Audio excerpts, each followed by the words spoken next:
make. We should also emphasize on the Treasury memoranda. We should emphasize next time we see an issue that we looked at the other time, we need to know what response came out from you in terms of avoiding the same scenarios continuing. How possible can it be for you to... Chair, we do on cabinet, and it has all these areas, A long time without going to State House. Long without going to State House. It is on record, Madam Chair. State House. It is on record, Madam Chair. When you say that you have taken long without going to see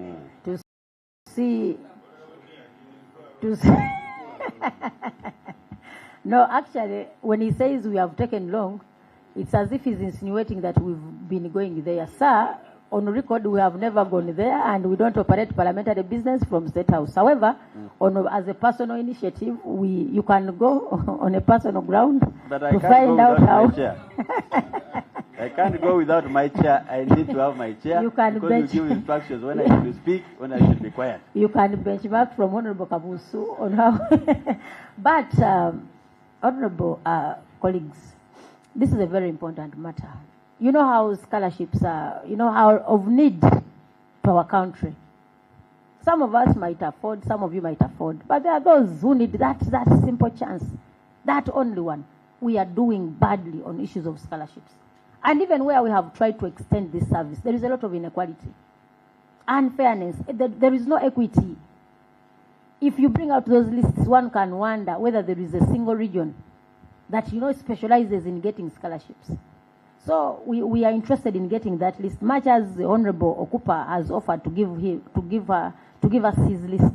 We need a list from you. For the financial 24-25, how many scholarships did you offer? And how many were you meant to offer? Because we need to see the performance. Yes, Chair. Chair, I think we can do that. If we are talking about external scholarships, which countries offer once in a while through the Ministry of Foreign Affairs, those ones are made public, and of late we've been sending a copy to the clerk whenever they give, so that they can tell their constituency members that there are now these opportunities. But we are looking at the whole system of even the merit-based scholarships, the 4,000. The policy is looking at all of them. Definitely, we are looking at all, but we start with you. We start with the fairness from what you have within your ministry. That is why we are calling for us. The beauty is, all the stakeholders you are talking about are going to appear before this committee. They will all bring their lists on plan versus performance. So, honorable colleagues, we take note that as a country, we don't have an harmonized national scholarship policy and governance structure when it comes to issue of offer of scholarships, and the consequences are known. Absence of a centralized scholarship management information system and student register. So, you see, without the policy, you can't have the system. The same lack of, this is different, 3.9. Lack of substantive appointed head teachers in secondary schools.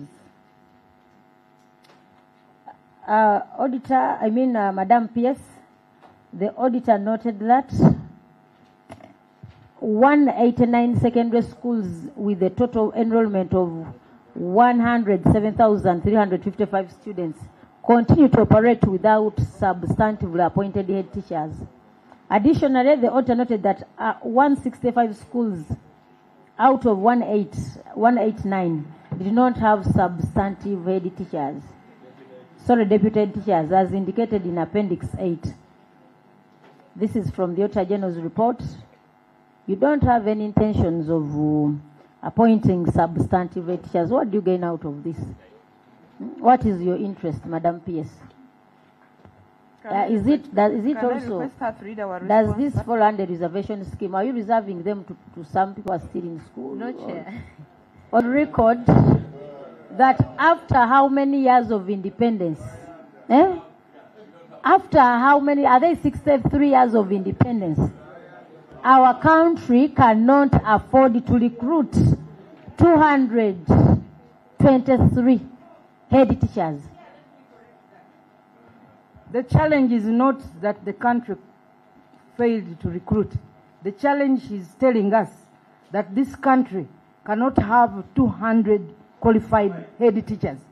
Can you imagine? Can this be really a fact that we can fail to attract or to find 200 qualified head teachers? In any case, when we had a challenge here, do we qualify to have a ministry of education? Yes. Actually, this is an indictment on them. Chair. Maybe let's just hear the minimum requirements. Just the minimum, basic. Yeah. What are the basic requirements? Just the basic. Yes. With all the universities that we have. Honorable colleagues, our sister this side is going to, she's going to quantify. Chair, I'm telling you, one cannot believe, Madam PS. Can I request the Commissioner of Human Resource? But I'm also hoping that you are going to interact with the Education Service Commission, which does the recruitment, and they will show you that what they gave us, what we put here is what they gave us. Honorable colleagues, this is purely unacceptable, and I'm telling you, we have the time.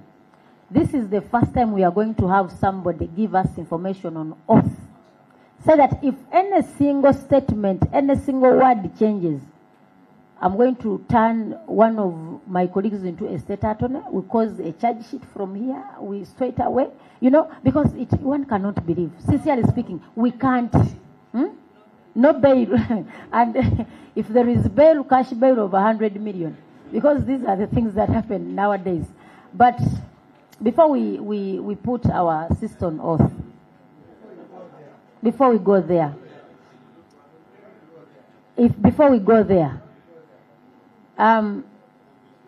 no, you state it again. Properly, well, very sure, carefully.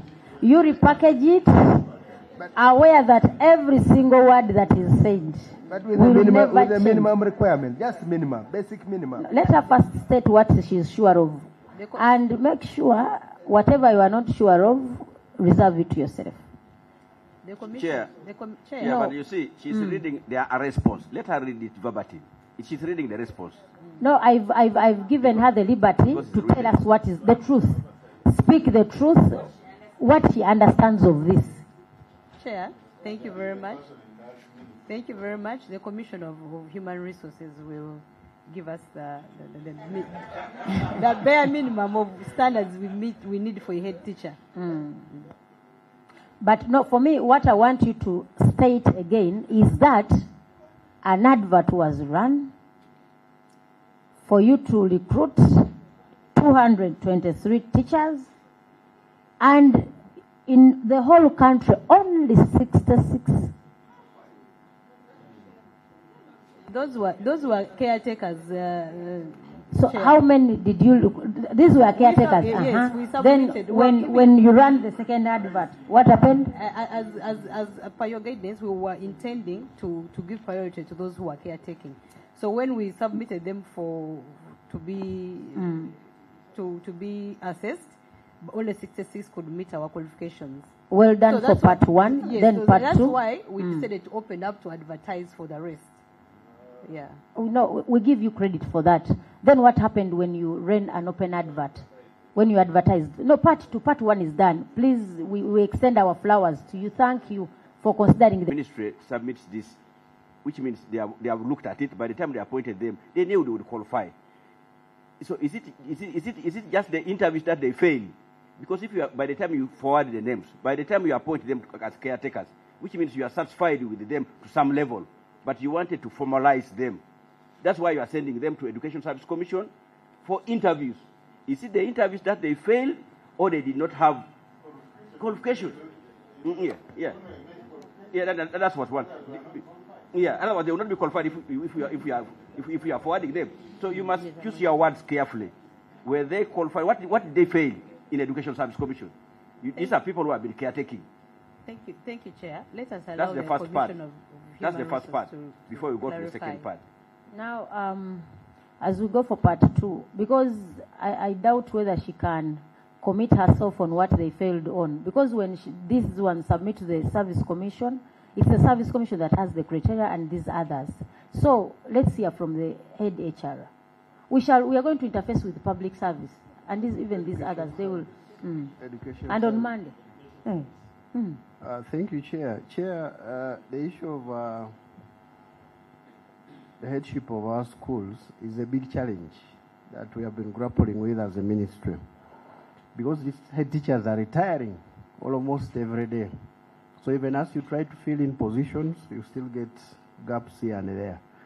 So as my colleague has submitted, in 2024, we submitted the 223 caretaker head teachers to Education Service Commission. Out of those 223, we were given 66 successful appointed as head teachers.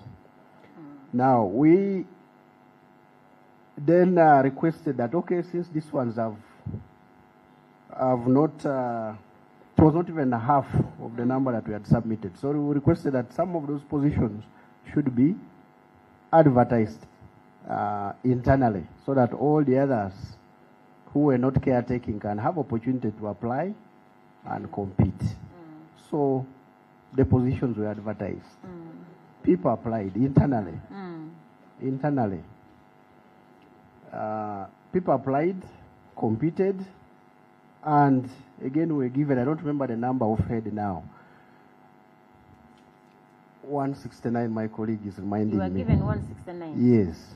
Now, we had also advertised the 91 seed schools. Surprisingly, we couldn't attract the 91 head teachers. So, out of the 91 head teachers, I think we only got 40-something under the seed schools. Now, we again requested the Education Service Commission to pick from the reserve so that we can have them deployed to some of the schools. And that is the information we received, that they had exhausted the reserve list.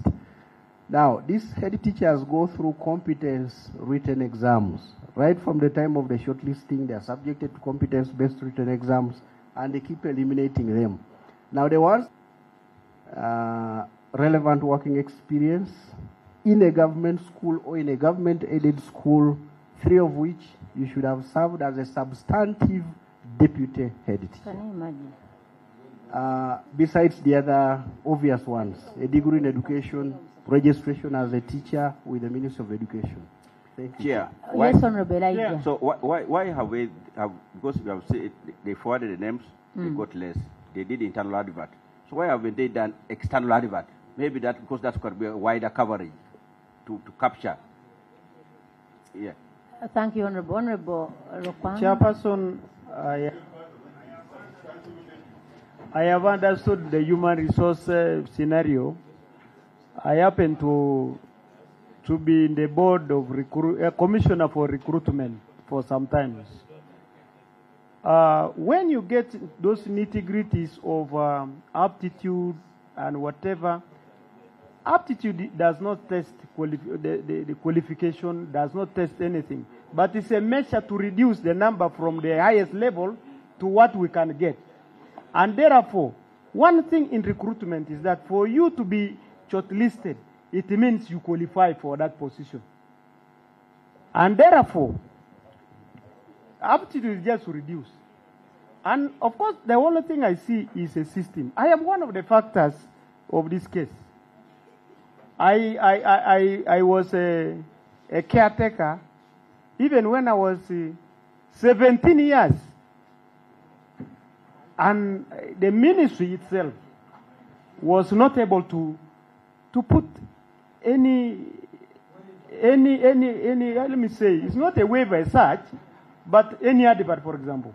When you put conditions like you must have served as a substantive, whatever, and yet positions for substantive appointments have not been put in place for people to what? To advertise. Now you are putting head teacher. When did you put for the deputy? When did you put for senior?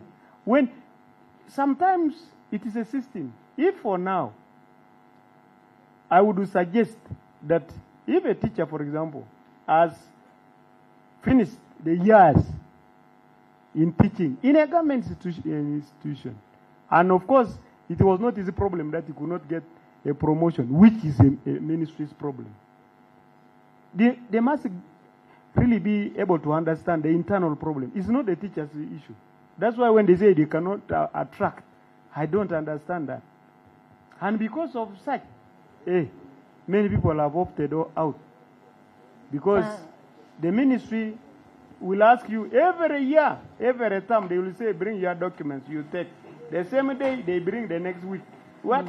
But nothing is done. Let's check our system, such that the systems can inform the progress of the system.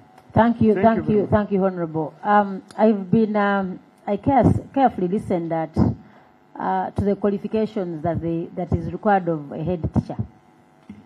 I wanted to relate it to the payment, the salary, because that is also very important. Relate your requirements. You know, the specifications are simply too high. How many of you can work? For example, how much do you pay head teacher?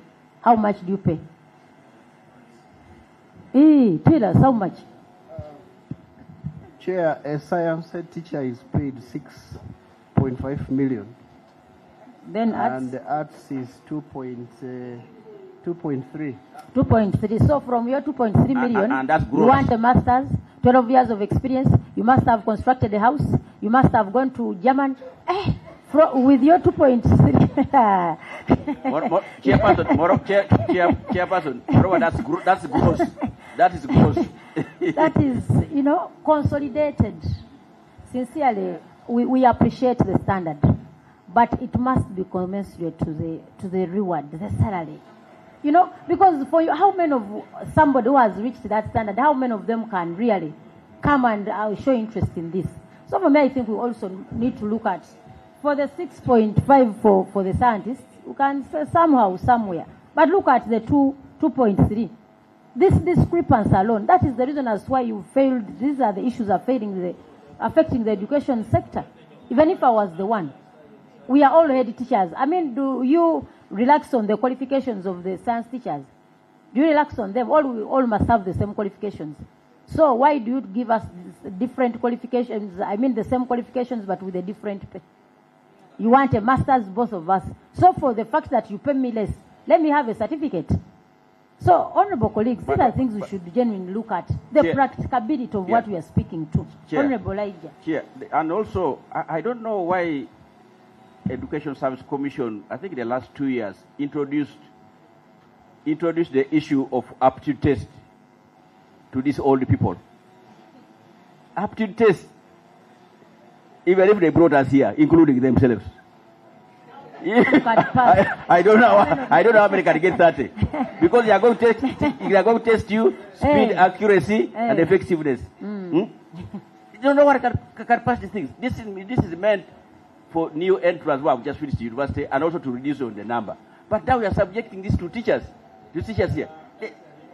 As a requirement to become a head teacher, that aptitude test. Yes, please. With the aptitude, if you subjected those who are doing teaching practice, in other words, who haven't even taught for a number of years, okay, you get like 50 of them. Then you get those who have been caretaking, 50 of them. You subject them to the aptitude. Those ones who are doing their teaching practice, who haven't even become full teachers, will pass highly compared to those ones who have been in existence. And that is a fact. So, yes, compared to the caretakers. Chair. Madam Chair. Chair, can we? Absolutely.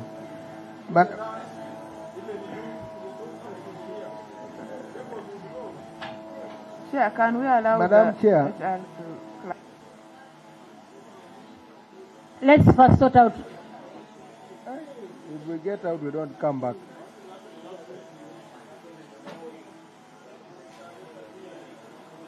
If we get out, we don't come back. Hey.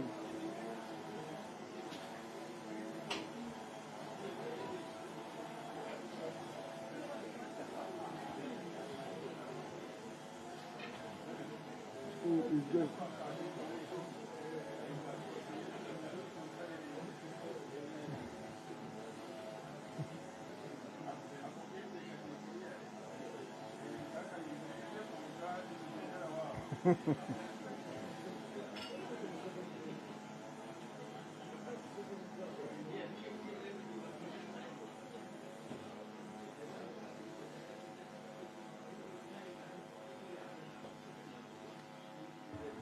We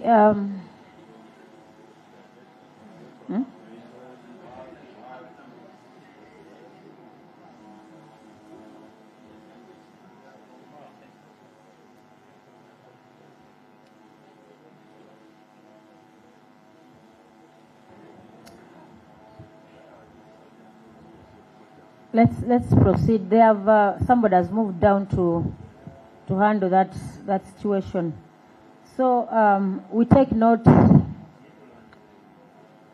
We take note of the lack of substantive appointment of head teachers and deputy teachers. And the efforts, you want to give us the efforts you are making? Yes, Chair. The efforts we are making these last 2 years, we have consistently been submitting. So we shall continue, both for the new schools which are coming on board, but also for the old schools where head teachers have retired or something has happened. So also think about the reasons as to why when you run adverts you don't attract. Look at those so many. Why? Chair, those standards are not ours. They are public service standards in the standing orders. No. So that's what we use. Standards are not cast. For me, sometimes we sympathize with you. When you are talking about standing orders, the standing orders must stand. But when you come to service delivery, you bend. So some of these things, the standing orders should stand all the time. But when it comes to these other, so Madam PS, we appreciate the issue of standard. But we must also look at the practical part of what we are doing. Standing orders can always be revised. They can't stand where they can't apply. They are in the wrong place. Actually, your standing orders are standing in the wrong place. You tell them to see how best we can, Let us be, I don't know. But Madam Chair. What is good with a standing order that cannot serve the purpose? Yes, they are there. But you cannot get people to fit the standard that you've set. You've set the bar high. 2 million, 2.3 million, even if it's where you. 2.3 million for all those, so high. You must have gone to Germany. You must have, moved in a plane to become an head teacher to be paid 2.3 million. That is why people are leaving the profession. Madam Chair, I just wanted to comment on one thing, and that is aptitude. I know aptitude today has become a problem, but aptitude is just one method of decomposing, that is trying to filter in the so many applicants or applications that are received. But you can go for aptitude can also involve interface to assess on the intellect and the direction that you want to take in terms of attracting that human resource we are talking about. But the real aptitude that has been adopted in the modern day today is a problem. Like Honorable Choman said, if we are all subjected here to aptitude, we will all go. So I would request that let the human resource team do aptitude assessment of this. So other sectors of government, but we keep holding it, and here in, out, it is rolling back. It is being returned back to the treasury. Appendix B shows, appendix, is it 8? To put another way, Madam Chairperson, to put another way, in modern organizations, they are organized courses to appraise employees if you are recruited, for example, with challenges, and you appraise employees. With education, I'm a teacher, I am a person, a secondary school teacher, with some experience, although I never joined your payroll over those challenges, in schools. But what I'm advising, even Ministry of Education can adopt that. It is a modern and standard practice. If they take sub-county chiefs to Chankwanzi over Mchaka and they come and pose around. If Minister of Education had probably a curriculum to appraise teachers whom you think could have been recruited and did not fulfill probably some of the standards you had set, we can improve them and appraise them. We don't need to keep these positions vacant because we can't create beyond what the standards Minister of Education said. I think so. Thank you, Honorable. Inadequate staffing of science teachers in secondary schools. Response. Chair, guide on which number is that? That is 3.10. The review of the auditor revealed that 29 secondary schools with a total enrollment of 11,750 students continue to operate without meeting the minimum staffing requirements for science subjects. Thank you, Chair and members. Thank you, Chair. The Ministry continues to recruit and post teachers, including science teachers, in a phased manner as resources and wage allows. For example, on January 5th this year, the Education Service Commission appointed 43 science education officers. In addition, the Ministry through the Education Service Commission also advertised 462 positions for education officers, out of which 331 are for science teachers, and 297 assistant education officers, out of which 132 are for science teachers. The deadline for this is was 13th February 2026. Madam Chair. Yes, Honorable. Yeah, there are areas we regard as hard to reach. Those mountainous areas where I come from. Normally, they recruit teachers, especially from other parts. So, the moment they access the payroll, they transfer. So now the school again, it goes back to square one. That's happening now. When you go to Bulambuli, I'm from Bulambuli. So these teachers will receive them, but they hardly stay in the school for 2 years. They access the payroll, they transfer to other schools. So really, Madam PS, I don't know whether you are aware of this or it's news to you. And you will have to speak to those that for these ones that have no 5 secondary schools with a total enrollment of 1,132, they had no science teacher at all. What do these ones do? How do they operate? Madam Chair, I'm sorry. As they would prepare to respond to that, I wanted to add some information to what Honorable Mudimi put forward. My district is Karangala. Karangala, Bovuma, Manayingo, and Kome are island districts or constituencies where teachers would struggle to go through the Education Service Commission and get appointed. The ministry deploys them, like Honorable Mudimi has said. It is very quick to transfer from a school where you are deployed than accessing a payroll or getting appointed. We had a practice, I know it wasn't backed by NLO, but one Bokassa Secondary School, they allowed the head teacher to look around for suitable teachers. They were examined, interviewed, and later on appointed. They had a working understanding that until at least after 5 years, those teachers were not to transfer. And they worked. Even after 5 years, some continued to work. But without such stringent measures, almost all these city secondary schools you have given to our constituencies, when teachers access the payroll, I don't know how they maneuver in the ministry so quickly to run away. The ministry should put measures of how to retain those teachers in our schools. Almost in our island schools, science classes, we don't have teachers. we don't have teachers. Okay, response.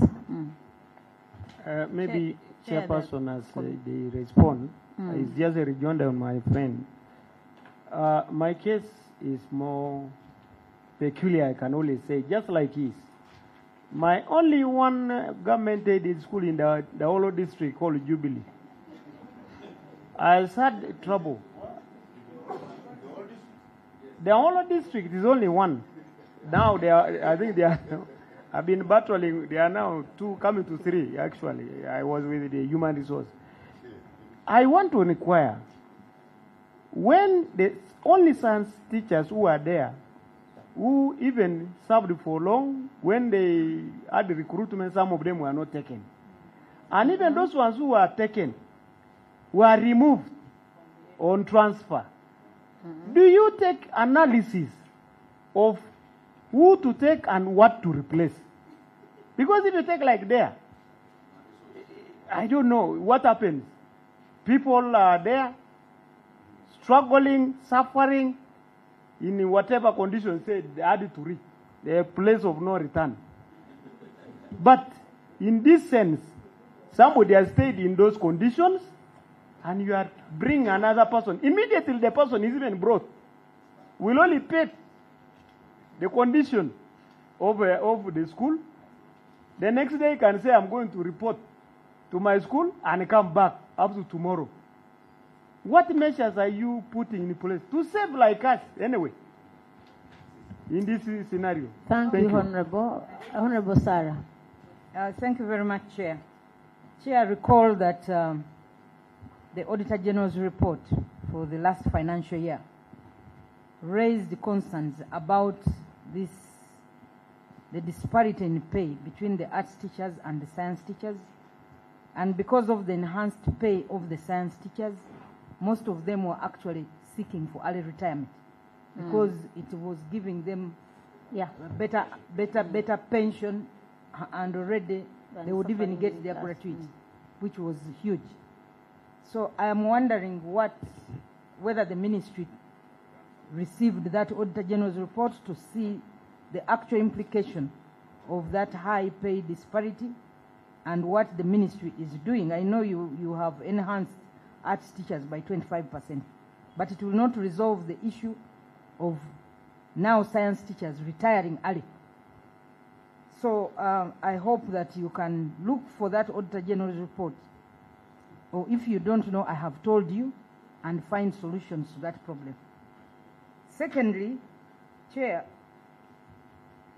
when you look at this issue, much as we are talking of inadequate staffing of science teachers, but there is a question of having science teachers without laboratories.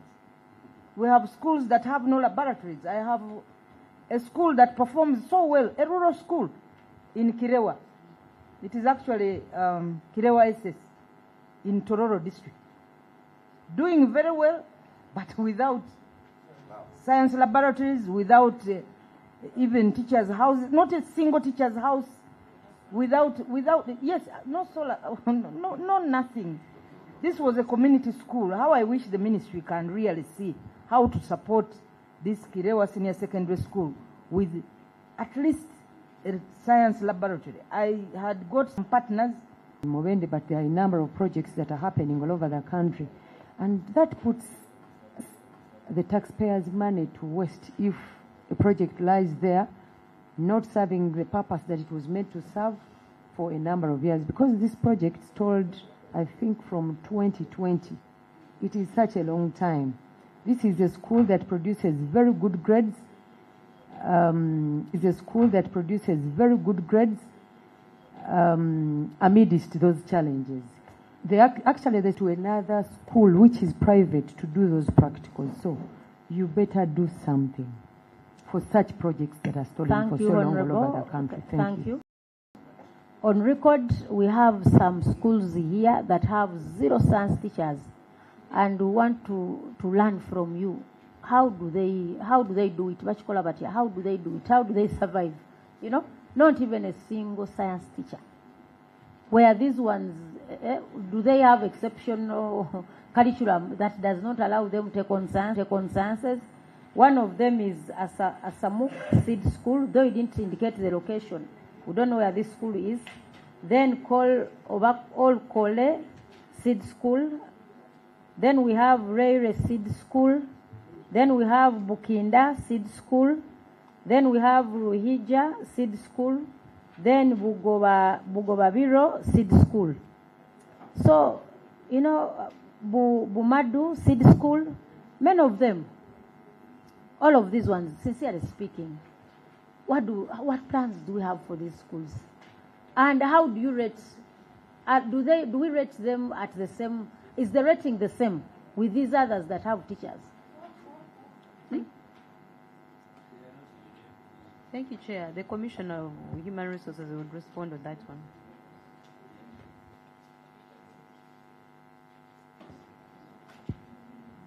Thank you, Chair. Through my PS, I think by the time the auditors went to these schools, we had not posted teachers. These seed schools are part of the 91 seed schools. So it's not true that they don't have science teachers. Samuk Seed School in Amuria district. Commissioner, are these schools operational? Yes. Auditor, because this is a very serious accusation.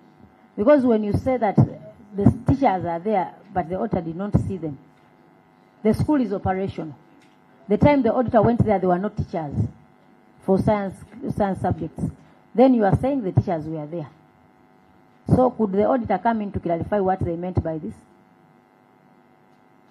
Auditor, can you come on board on the schools that have no science teachers?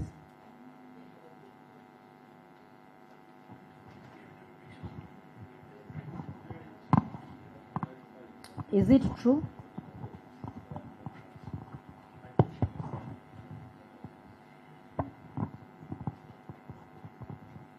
Madam Chair, at the time of audit, there were no secondary school science teachers deployed in the schools that we have identified. Was the school operational? Yes, they are operational. Sure. Yes, you can proceed, sir. Yeah, thank you, Chair. Chair, these are the 91 seed schools, most of them. As you remember, there were delays in recruitment. We posted the teachers. I think we started posting them. We got the minutes from the Education Service Commission, I think, around July. That is when we started posting the teachers. So the teachers have got, the schools have got the science teachers. Now, because they were posted around from July up to around September. The query is sustained, but Commissioner, just take our displeasure on the way that this item, because in any case, why did you allow the school to operate? You have no teachers, the schools are operational. You deploy later, what is the remedy for those that, you know, that are 3.1, 3.11 Busoga University. Chair, maybe I can Task Force. We've moved to Busoga University Task Force.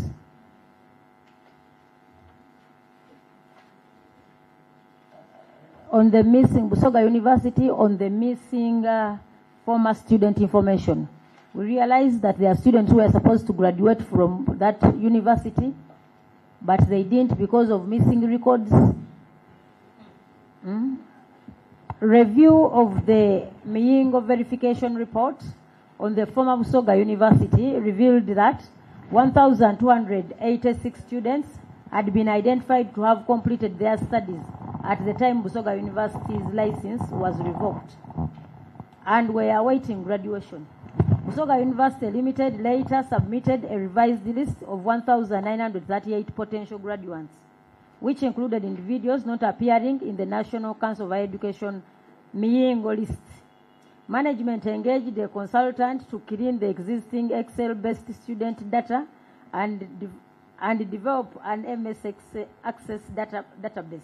However, information for 475 former students, such as registration numbers, year of completion, school, and program, was missing, from the records provided. The task force, provided by the task force at handover. The risk is on Appendix 10. So these 475 that are missing on the list will never graduate. The missing student information was attributed to the non-centralized system of storage of files and failure by the prior university management to maintain electronic records. Failure to recover the records to ensure graduation of all affected students could lead to litigation. So, PS, the team from Busoga, we want to welcome our colleagues from Busoga. Welcome to Kampala. This is Kampala City. Catch up with the environment. You know, we know it is different, but we are. So, PS, but Madam Honorable Chair, Honorable Mudima. Before they respond, we need some bit of clarity. I've read somewhere called Busoga University Limited. Public University.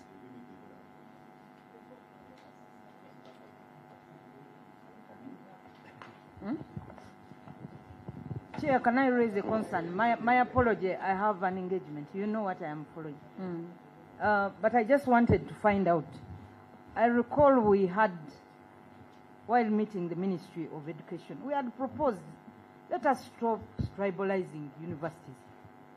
When you say Busoga University, then the Japs will say we want a Japadola University, then Langis will say we want Lango University.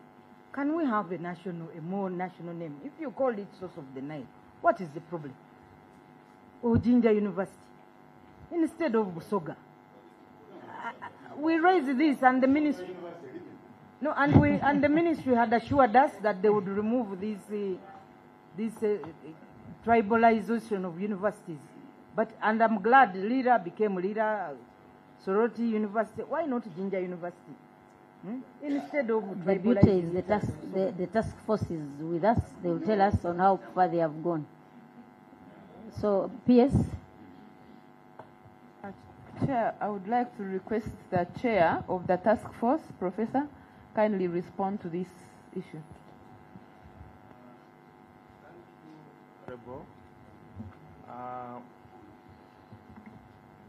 Through the chair, through my PS, I would respond as this. We take note of the recommendation. As explained to the auditors, the task force has compiled academic records for 6,385 students that were admitted between 2013 and 2017 to identify those who are eligible for graduation once the institution is established as a public university.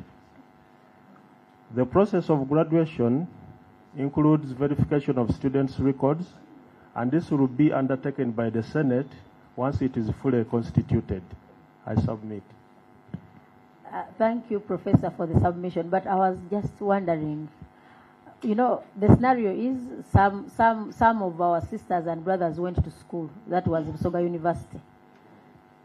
Whichever it is, whether limited or not, these are processes and procedures that are established by law. The Parliament here sat and enacted a law, WOTIA, which governs all the actions that we take. And this law says for any person to graduate, there must be a university to begin with. We don't have a university, Busoga University. The law further says that for any graduation to take place, it is a council, or rather Senate, that has to approve and verify and approve the graduation of a student. In the absence of Senate, our hands are tied. And furthermore, the task force here, Honorable Chair, does not have any mandate to graduate students, because the framers of the Memorandum of Agreement knew that the task force is not a university, and it's not a council, and it's not a Senate. So our task is to establish the university, and after the university has been established, there will be council. After council, there will be Senate, and the Senate that will graduate students. So until Madam Chair, Parliament gives us a law, our hands are tied. Professor, I want to learn from you. Busoga was a private university, isn't it? Yes. License revoked because you applied to be turned to a public what? A public. Was the license revoked? So they didn't meet the standard. They didn't meet the standard. Now, I want to really, we need to go slow on this. Who gave Busoga a license? Because I'm telling you, people should go to court. These things, you should not joke around with Ugandans. You waste my time in school. Because for me, I went to a school that is established. I mean, you will find instances where for you who went to some schools, they revoke the licenses. You are rendered useless. So we want to know, who gave Busoga University a license? And Ugandans are there suffering out there because of somebody who, yes, PS, who gave them a license? Madam Chair, the only agency we have that gives licenses, either to be established as a project, because for universities, they first give you a license to be established as a project. Then they go back to check whether you have met the basics. That's when they give you the license to operate, as you now work hard to qualify to have a charter. So sometimes, Chair, even for schools, you go in and you check on it, they borrow textbooks from the neighbor and everything, and you think they have it, you go back and they don't. So when they went back, after some time, they discovered they didn't have what it took. So they revoked the license then, 2017. So in other words, between 2017 until now, we have no university in Busoga. Later on, His Excellency the President directed that a university be established, a public university this time. So the process started. One, they had provided land to be under the government, because it was then under the church. So that process took a long time. After that, we have now been able to get the land, as I reported. After getting land, they couldn't start where the infrastructure was. Yeah, so they had to rehabilitate what they would call their headquarters in Iganga, and that is what I said is just being completed. They have already requested National Council to go and check whether what they've done qualifies them to start as a university. Now, when National Council writes that report, they bring the report to the minister. And if the report meets what the National Council thinks should be for a university, then that's when they can now come to Parliament that you allow them to have an instrument. Chair, who gives the license? That was the question. I said National Council for Education. Okay. But they start with a license to be a project. But that's okay. But these people received their license. That's why we were asking who gave the license. So they were given a license by National Council of Higher Education. Provisional. Chair, it's like when you are learning driving, you get a provisional license. When you go for tests and you don't pass, they don't give you. So that's what happened. What did they have? Did they have provisional or did they got? What do they have? What was revoked? Provisional or did What was revoked? What was revoked was a provisional license. We are looking at the risk to those that applied to Busoga. Is there a batch that graduated from that university? Did they graduate any students? No. The task force can tell us. Had they graduated any students or not? The university was established in 1999, and it graduated students from 1999 up to 2013. The private university. So it graduated students. It was from which year? 1999 to 2013. 1999 so at the time to 2013. At the time so those were how many years? Honorable Elijah, quick. Those were 15. So you get a provisional license for 15 years. Now let's get serious. A provisional license. It's for how long? For 15 years. Meanwhile, you got a learner with a provisional driving permit, a driving license. You tell them to drive. Go on the road for life. Go on 15 years. And for the fact that you revoked the license, what is, for these ones who had graduated, so for them they okay, what they had, the system was well and they had... Chairperson, maybe we need to understand also, how long is the provisional license? Chair. usually, how long is the provisional license? 1 year, 2 years, 3 years? Chair, the gentleman there was offering that information. I would love him to answer. P.S. Your neighbor there was offering the issue about provisional license. Tell us about the provisional license that you got. So you Chair, were part of the university. I realize that there is a misunderstanding here. I and my colleague here, we are not part of the former establishment.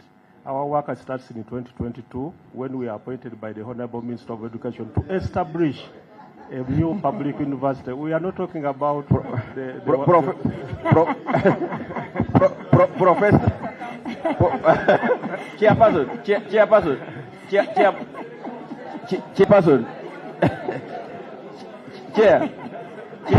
Chair, I want also to insist on your question. Chair. Maybe the PS can help because the gentleman next door is not helping us. PS, how long the provisional license is given for? How long? We need to be educated because, like the chairperson said, the provisional driving license is for 1 month. Chair, you can't continue having. Chair. Yes, honourable colleagues, as we... Chairperson, you mean even the minister doesn't know how long a provisional license lasts? Do we have an issuing body here? The issuing body is National Council It's for National Education. Council of Higher Education. But they're the mother body. They're supposed to know this. Mother body, do you have information? Provisional All license. we ask the father body. Chair, can I request someone representing higher education? Chair, can I request someone representing higher education to tell us how long is a provisional license? Because by the time it was closed, the report we received in the system in 2017 was that the provisional license which had been given to Busoga University has now been revoked.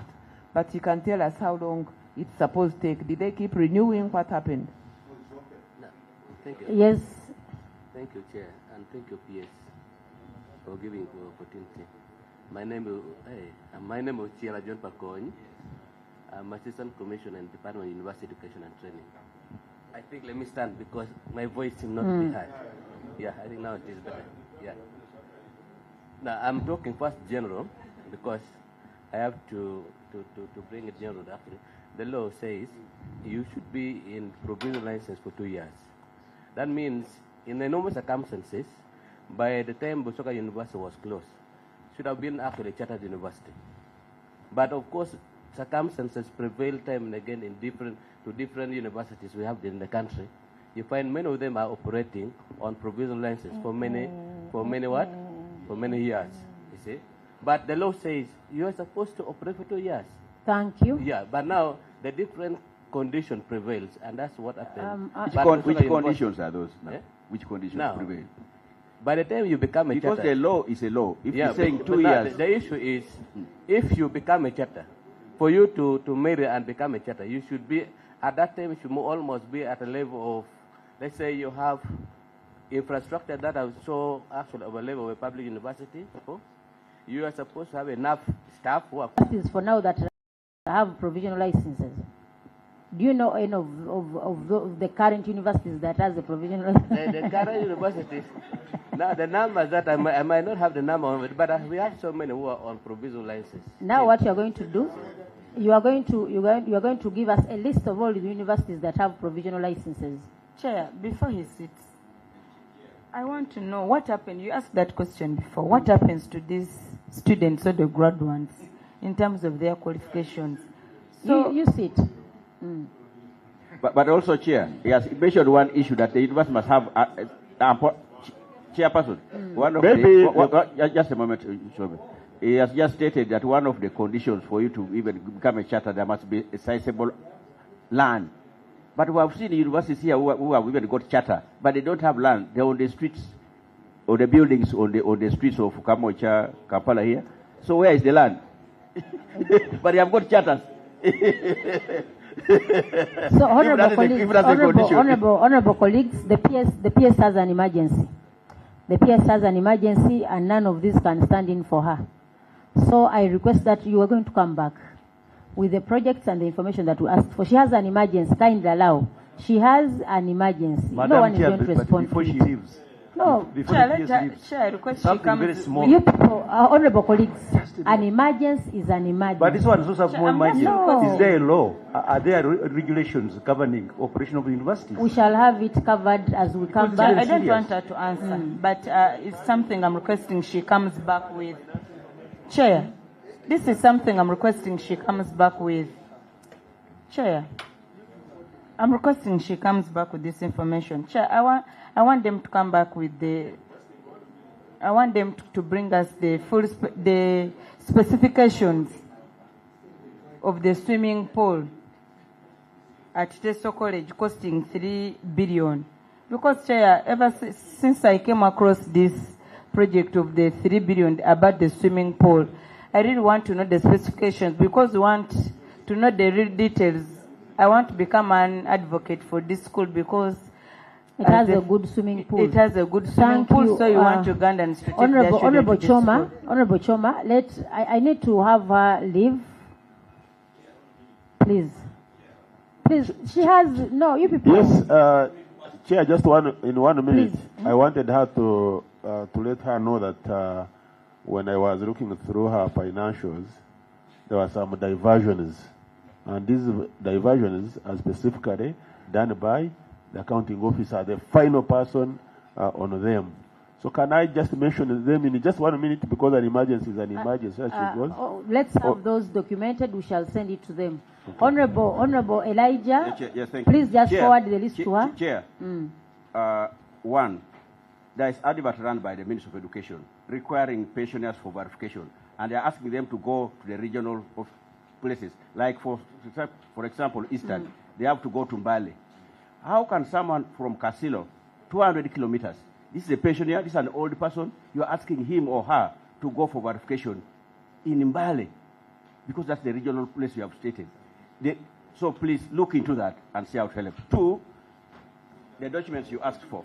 Please. I have here the list from which I laid to Parliament of the student loan beneficiaries, and I have also analyzed here which list gives a list per district, per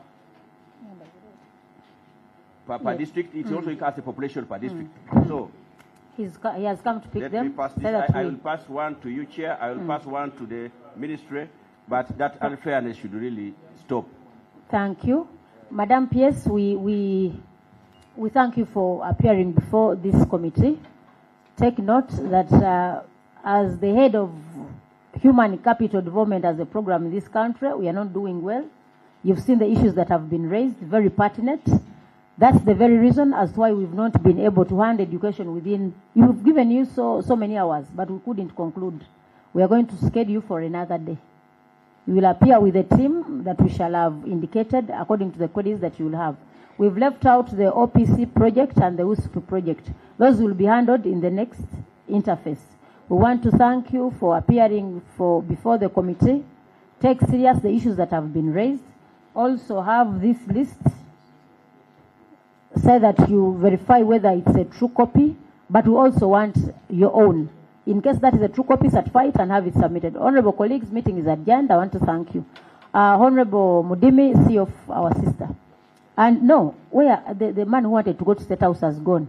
He would have gone with her to State House. But Mudimi, I don't know whether you are familiar with the State House doors, but you can accompany the PS. Kabusu.